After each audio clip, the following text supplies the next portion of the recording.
Bonani, ninjani? Ugogo Msele kulo okhulumayo. Ngiyanithanda bakwethu.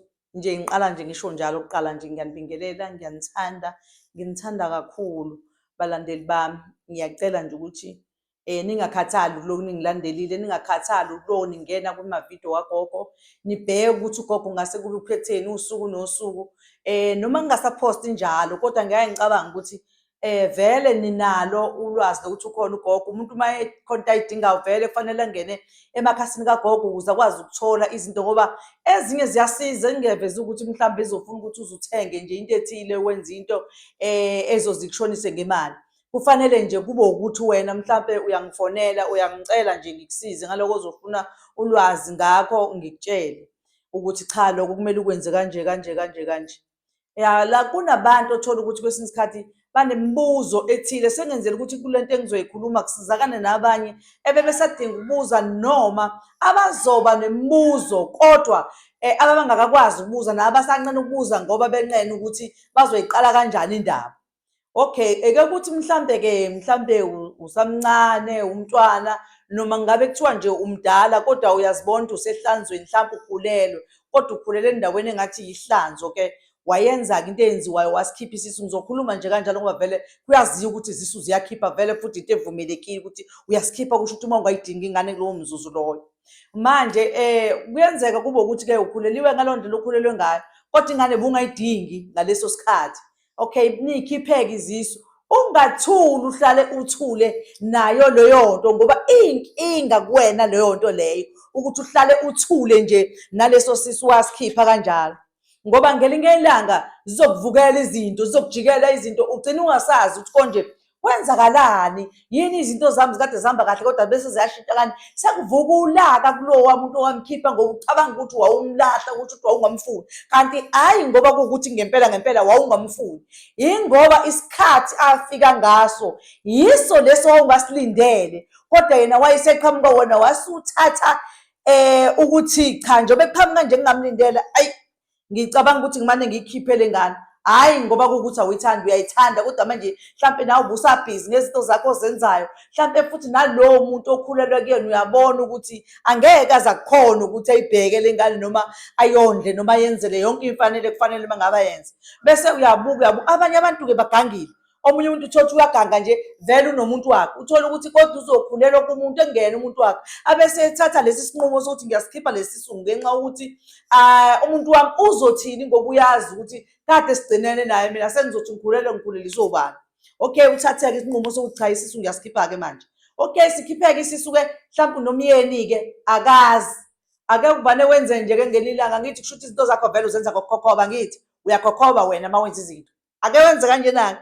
Ake uvane ukhokhobeke nangelinye ilanga, uvane uhambe uyoxolisa kubantu abadala, uxolise kubantu abadala, ngoba ingane iyisiphiwo sikaNkulunkulu, kodwa futhi iyisiphiwo sabantu abadala ekhaya. Uwena okholelwayo indaba ukuthi khona umuntu omdala, uwena okholelwayo yithongo.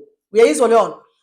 Ake uxolise kuqala nje, kube nje nokuxolisa, ukuthi uyaxolisa, ubike isimo sakho ukuthi ngangisenkingeni kanje okwadalela ukuthi ngize kwenzeke kanje. Ngiyacela ukuthi kunabantu abadala ningangincisha abantwana. Mese ngibadinga ngizobadinga abantwana, kodwa kulesa sikhathi enaningiphe ngaso. Hhayi ukuthi ngoba ngangingasimukelanga isiphiwo senu, ngangisimukela kodwa kwasho ukuthi isikhathi sasingakashayi, ngangisebambeke ey'ntweni ey'thize nakanje. Ngabona ukuthi angeke ngikhone ukuba nomntwana, ngase ngithatha lesa sinqumo. Ngiyacela kuni abantu abadala ukuba ningixolele, kuthi konke okunye uyakwenza, uyamqamba umntwana, uyahamba uyawogeza, ugezela lelo thunzi lalowo mntwana, ngoba naye usuke esazokhula. Njengoba kuthiwa nje uyamgezela umuntu ohambayo, usuke esazokhula. Kuyikona-ke ukuthi yena usuke ehambe ngesandla sakho. Ke okunye futhi okulandelayo, ehambe ngesandla naye. Uma usukhona into omenzela zona, umqamba, umgqokisa izingubo, umenzela iladi, uzolokhuza, uzoqala uxolise kuqala kuyena. Mntanami, usumqambile igama sibanibani, ngiyaxolisa kakhulu ngongakwenza, ngakwenziswa isimo nami esasingiphoqa ukuthi kugcine kwenzeka ngale ndlela ekwenzeka ngayo. Ngiyazi ukuthi baningi abantu abanazothi baningi, abanye zabaphumela, abanye vele abakwenzanga lutho, abenzanga lutho, baphunyelwa isisu nje, kodwa bayabona izinto zabo ukuthi ayikhona, ayihambi kahle, kwenzakalani, noma inqubekela phambili-ke ayikho, kodwa nje ayikho into oyenzile. bakwethu ilokho-ke nje bengifisa ukuthi nginazise kona ukuthi cha bo kumele silungise zonke izinto zezinto ey'suke sesizenze sazona sizilungise ukuze zikwazi ukubuyela esimoyeni ngoba lezi zinto engikhuluma ngazo izinto ezibamba impilo, izinto ezenza impilo yakho kube sengathi ayiyiphambili imndawonye. Uze uthi ngithakathiwe umakhelwane, hhayi awukahle ukugijima kamakhelwane. Ngithakathiwe umakhelwane wani? Ave ngithanda ukuthakathwa, kodwa naba nani? Hhayi ake ukahle, ake udlinze ngey'ntweni zakho ongazenzile ngendlela ukuthi kukhona lokho engingakwenzanga kahle, kukhona lokho okufanele ngikubheke bese ngiyakulungisa ngendlela. Uyayizwa leyo nto? Ubese ngiyakulungisa ngendlela, ulungise leyo nto uzobona into zakho zizoqaqeka, kuyoba sengathi uthwele kubantu kanti uyilungise kahle izinto zakho ngoba khona kunjalo nje ave bethande ukuthi usuyayithwele. Hhayi uthwele wani? Mawulungisa kahle iy'nto zakho zomsamo wakho, ulungise kahle iy'nto zakho ezonakalayo ozaziyo wena ngoba yikho into esuke inakele ekhaya ongayazi, usuke uyazi yonke into. Lungisa-ke izinto zakho ukuze iy'nto zakho ziqaqeke, futhi uma ziqaqeka izinto zakho uthole ukuthi wonke umuntu okhona ekhaya uzoqaqeleka ngoba mhlawumbe le nto eyenzeka isibopho nakwabanye abantwana, isibopho nakwezinye izinto engabe ziyenzeka ey'nganeni zakho onazo noma ey'philayo ey'fundayo ey'njanjani. Thothi nje kuhamba kuhambe kube naloko, kuhamba kuhambe kube naloko. Kanti ulokhu ebuzile ethi mina ngimamaphi, mina ngibalwephi, mina ningenzela nini, mina ningenzela nini ukuthi aningenzeli? Hhayi-ke amukho umuntu ozoya phambili mina ningangenzela. Uyayibona loo nto? Ake uzame nawe ukuthi uyilungise zakho izinto ukuze izinto ziqaqeke, amafindo aboshiwe aqaqeke bakwethu. Ngiyabonga kakhulu, ngiyanicela ukuthi nilandele ugogo Mseleku emakhasini wakhe ku-TikTok, ku-Facebook, ku-YouTube.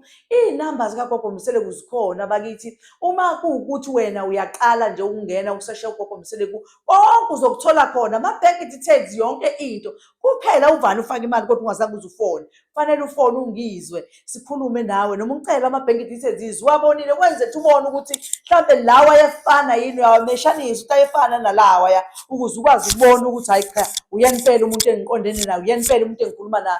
Bakwethu nje akukho okunye ngaphandle kwalokho. Ugogo la ekhona use-KZN ngila eThekwini phansi komgababa lapha ngisebenzela khona esigodlweni sami ekuyisona la ngisebenzela khona. Uma ngiphumile-ke ngihambile nje ngiyosebenzela kwezinye indawo kodwa isigodlo nje ngempela sisendaweni yasemgababa.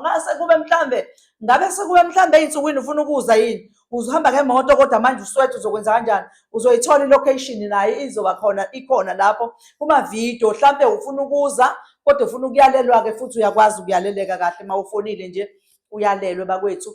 Nixole futhi uma kuwukuthi ingcingo uthole ukuthi mhlampe ngathi alikhali lunenkinga, ithanda ukuhlupha inethiwekhi, ama-network njalo nokuhlupha bakwethu, kodwa nibekezele. Ngicabanga ukuthi umuntu uma edinga into uyakwazi ukubekezela ngoba usuke yazi ingxaki ekuyena emxakile ngaleso simo saleyo nto. Uzokwazi ukulinda, uzokwazi ukuthi uphinde uzame uma kuwukuthi buzame esikhathini esingange-hour, uzophinda futhi ulinde, uphinde futhi ufone, wenzele ukuthi uze ugcine umtholile umuntu ozokusiza, uze ugcine umtholile umuntu ozokuphendula phela ngendlela kusuke kufanele uphendulwe ngayo noma utshelwe ngayo. Siyathokoza makhosi amakhulu, siyabonga, thokoza.